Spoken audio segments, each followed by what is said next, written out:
এই ঘটনার মূল পরিকল্পনাকারী হাফিজুর রহমান হাফিজ ওরফে সিএনজি হাফিজ। সিএনজি হাফিজ যুবদলের সদস্য সচিব হাফিজুল ইসলাম বাবুকে হত্যার উদ্দেশ্যে তার নিজ জেলা মাগুরার আশেপাশে হইতে অনুমান 25 লক্ষ টাকায় পেশাদার খুনি ভাড়াটিয়া বাহিনী ভাড়া করে মামলা ঘটনার সাথে জড়িত নাহিদ শাওন এবং শাফিন আহমদ দ্বয়কে গ্রেপ্তার করে।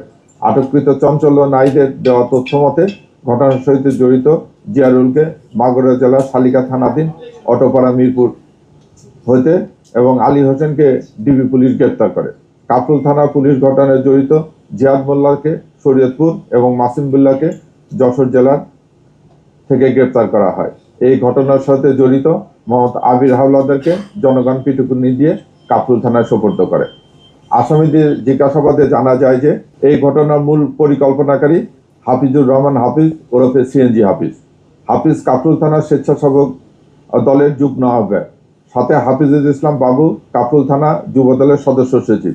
এর ময়লার টেন্ডার ও ফুটপাতের দখল নিয়ে 4 নম্বর ওয়ার্ড আওয়ামী লীগের সদস্য সচিব আরবুল ইসলাম বাবু ওরফে ডিশ বাবুর ডিশ এবং অ্যান্টেনা ব্যবস্থার দখল নিয়ে দীর্ঘদিন যাবৎ বিরোধ চলে আসতেছিল। বিরোধের এক পর্যায়ে সিএনজি হাফিজ যুবদলের সদস্য সচিব হাফিজুল ইসলাম বাবুকে হত্যার উদ্দেশ্যে তার নিজ জেলা মাগুরার আশেপাশে হইতে অনুমান 25 লক্ষ টাকায় পেশাদার খুনি ভাড়াটিয়া বাহিনী ভাড়া করে। গত 29 জুন 2026 তারিখে হাফিজুল ইসলাম বাবুকে হত্যার উদ্দেশ্যে পেশাদার খুনি হাসান জিয়ারুল, চঞ্চল, জিয়াদ সহ অজ্ঞাতনামা 2-3 জনকে ভাড়া করে সিএনজি হাফিজের সাথে মিরপুর 10 বৈশাখী হোটেলে 714 নম্বর রুম ভাড়া করে। তারা বাবুকে হত্যার উদ্দেশ্যে সিএনজি হাফিজের গ্যারেজে হাফিজ সহ সবাই একত্রিত হয়। হাফিজের কাছে রক্ষিত 2টি পিস্তল আবির হাওলাদারের কাছ থেকে তার ম্যানেজার নাহিদ গ্যারেজে নিয়ে আসে। পিস্তলগুলো হাফিজ নিজ হাতে পার্টস খুলে গুলি লোড করে, কিন্তু এই সময় একটি মিসফায়ার হয়। বিকট শব্দ হলে তারা ওই দিন হত্যার পরিকল্পনা স্থগিত করে। কিন্তু পেশাদার খুনিরা ওই দিন বিশ্বকাপ ফুটবল খেলা দেখার অজুহাতে হাফিজুল ইসলাম বাবুর অফিসের আশেপাশে পৌঁছে বাবুর চেহারা চিহ্নিত করে ও সিএনজি হাফিজের কাছ থেকে 50,000 টাকা অগ্রিম নিয়ে ওই দিন চলে যায়। পরবর্তীতে 23 জুলাই 2026 তারিখে পূর্ব পরিকল্পনা অনুযায়ী আসামিরা সন্ধ্যার দিকে হাফিজের গ্যারেজে একত্রিত হয় এবং সিএনজি হাফিজের লোড করা পিস্তল 2টি নাইদের কাছ থেকে জিহাদ নিয়ে জিয়ারুলকে একটি পিস্তল এবং চঞ্চলকে একটি পিস্তল দেয়। পিস্তলগুলো নিয়ে জিয়ারুল, চঞ্চল, হাসান, জিহাদ, মাসুম বিল্লাহ সহ আরও অজ্ঞাতনামা 2-3 জন হাফিজুল ইসলাম বাবুকে হত্যার উদ্দেশ্যে তার অফিসের সামনে অবস্থান নেয়। সিএনজি হাফিজের অপর কর্মচারী শাফিন এবং জিয়ারুলের আত্মীয় আলী হোসেন ঘটনাস্থল রেখে এবং আসামিদের পালিয়ে যাওয়ার সহায়তা করে এবং আলী হোসেন ঘটনা ঘটার পরবর্তীতে পুলিশি তৎপরতা এলাকা পরিস্থিতি সম্পর্কে আসামিদের নিয়মিত তথ্য দিয়ে অবগত করতে থাকে।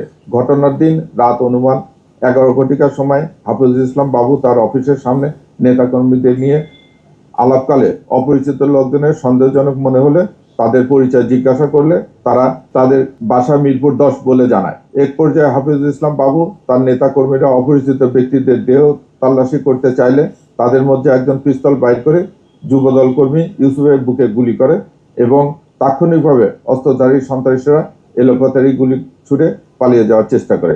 উপস্থিত জনগণ ধাওয়া করে অস্ত্রধারী সন্ত্রাসী চঞ্চলকে অস্ত্রসহ আটক করে এবং কাফরুল থানায় সোপর্দ করে। উক্ত গোলাগুলিতে যুবদল কর্মী ইউসুফ নিহত হয় এবং সহ্য বিক্রেতা নানাল সর্দার ও মনির হোসেন ঢাকা মেডিকেল কলেজ হাসপাতালে আশঙ্কাজনক অবস্থায় চিকিৎসাধীন রয়েছে।